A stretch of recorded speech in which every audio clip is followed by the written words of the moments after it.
Assalamualaikum warahmatullahi wabarakatuh. Perkenalkan, nama saya Nur Fitriani Hidayat dengan NPM 190319230 dari kelas F Manajemen Keuangan Islam.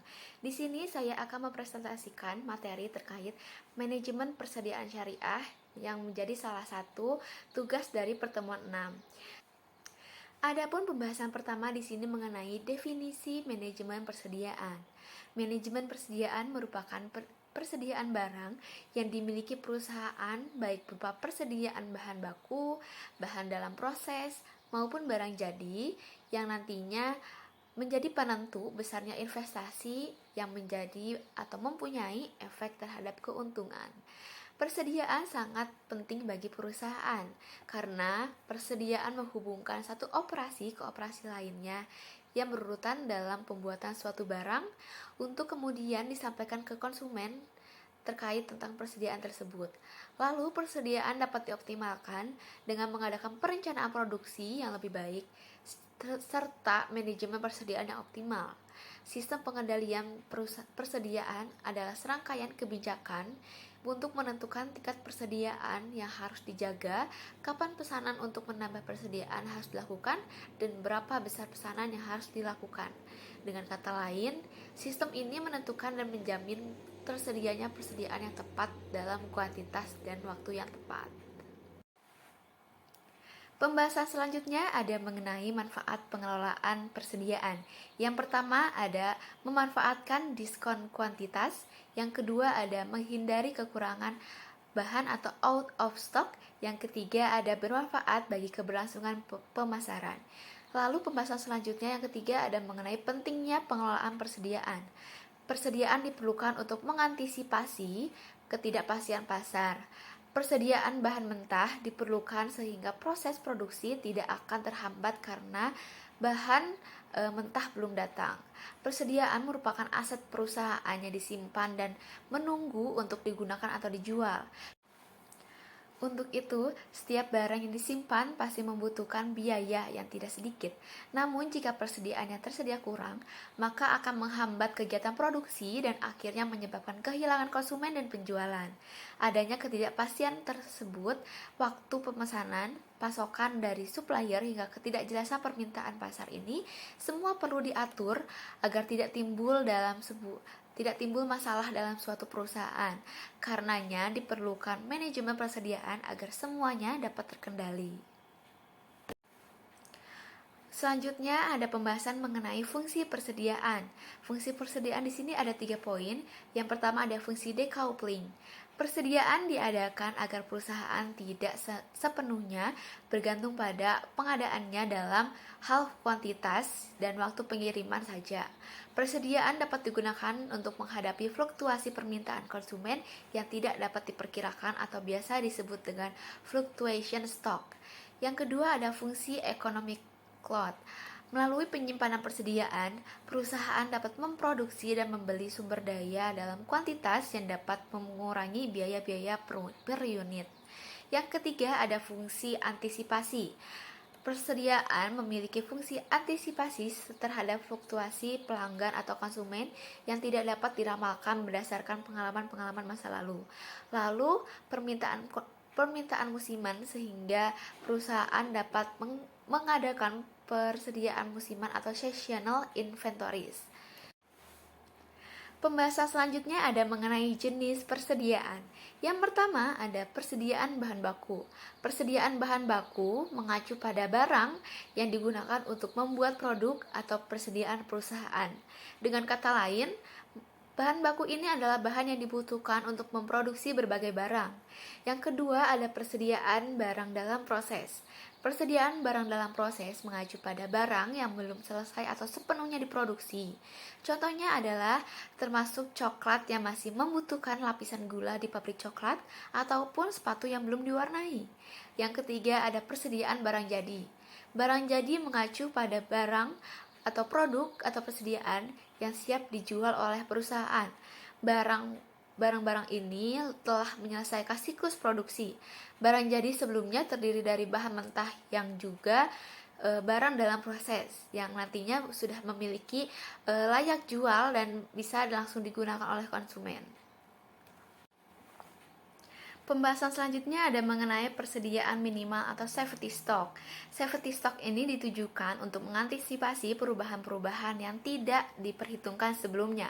Konsekuensi dari adanya safety stock ini adalah biaya penyimpanan akan meningkat seiring dengan meningkatnya tingkat persediaan yang dimiliki oleh suatu perusahaan. Beberapa perubahan yang mungkin terjadi ada seperti perubahan lead time ataupun perubahan tingkat penjualan. Pembahasan selanjutnya ada mengenai biaya persediaan. Biaya persediaan ini ada dua jenis. Yang pertama ada biaya pemesanan atau ordering cost. Biaya pemesanan ini merupakan biaya yang terjadi karena adanya aktivitas pemesanan persediaan. Biaya pemesanan ini biasanya mencakup seluruh biaya yang dikeluarkan mulai dari pertama kali order hingga barang yang dipesan tersebut tersedia di gudang. Yang termasuk biaya ordering cost ini seperti biaya komunikasi, biaya pengiriman, biaya packing, biaya pemrosesan pesanan, biaya pemeriksaan pesanan, dan lain-lainnya. Yang kedua ada biaya penyimpanan atau holding cost dan carrying cost. Biaya penyimpanan ini merupakan biaya yang timbul karena perusahaan menyimpan persediaan. Biaya penyimpanan ini dapat berubah sesuai dengan nilai persediaan yang disimpan. Beberapa contoh biaya penyimpanan ini seperti biaya fasilitas penyimpanan, biaya asuransi, biaya keamanan, biaya keusangan, biaya penyusutan persediaan, biaya penurunan harga, biaya perhitungan fisik dan konsiliasi laporan, biaya penanganan persediaan, biaya pelaksana gudang, biaya kerusakan barang, dan biaya modal.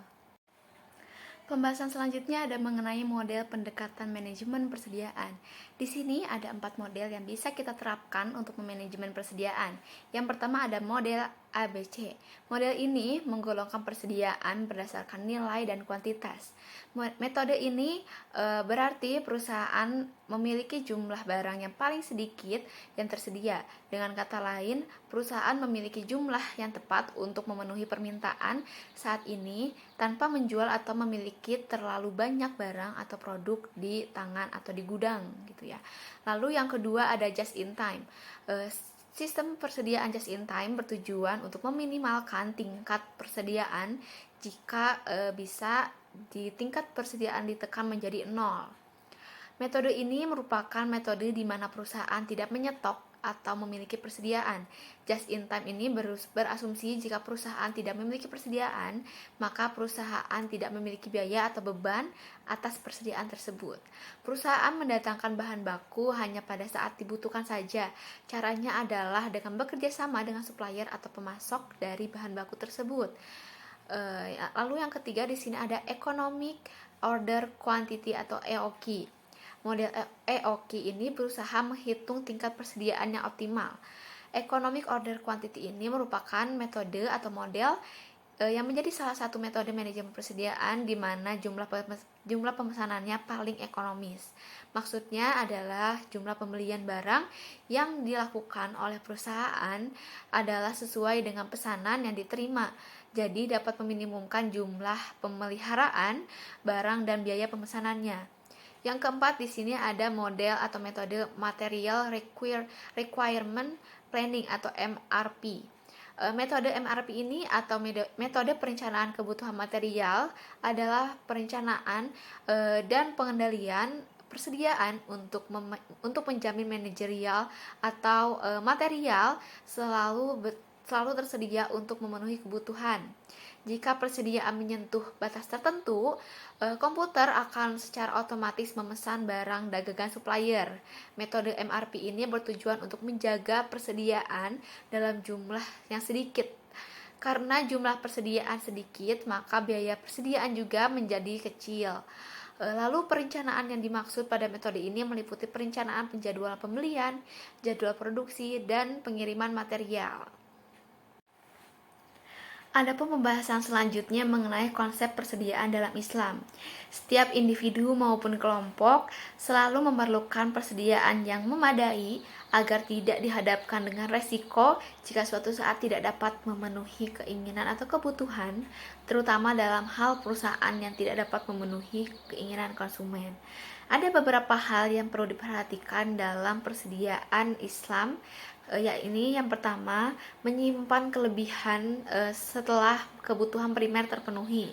Dalam hal ini, Islam menganjurkan kita untuk mempunyai skala prioritas agar semuanya termanage dengan baik, dan juga harus dapat melatih dirinya maupun keluarganya maupun setiap lingkungannya untuk menabung dengan bentuk yang paling sederhana untuk kebaikan mereka sendiri.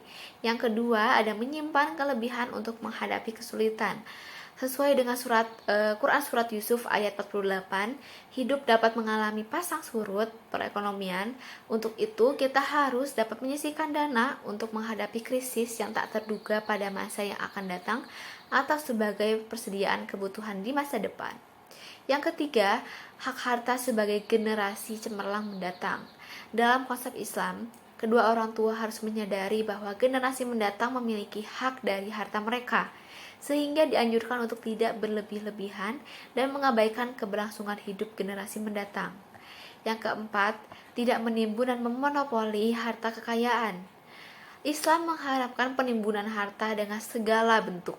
Namun para ulama menafsirkan bahwa yang dimaksud dengan menafkahkan ialah dengan cara investasi mudharabah bagi hasil, atau bisa disebut dengan bagi hasil, maupun usaha musyarakah, atau dengan pengembangan harta dengan beberapa cara sebagai berikut: bisnis swasta berniaga atau produksi barang jasa, penamaan modal mudharabah dengan pihak lain, perserikatan usaha patungan atau musyarakah, penitipan dalam bentuk giro maupun tabungan bank Islam, dan yang terakhir ada kerjasama lainnya dengan pengembangan modal.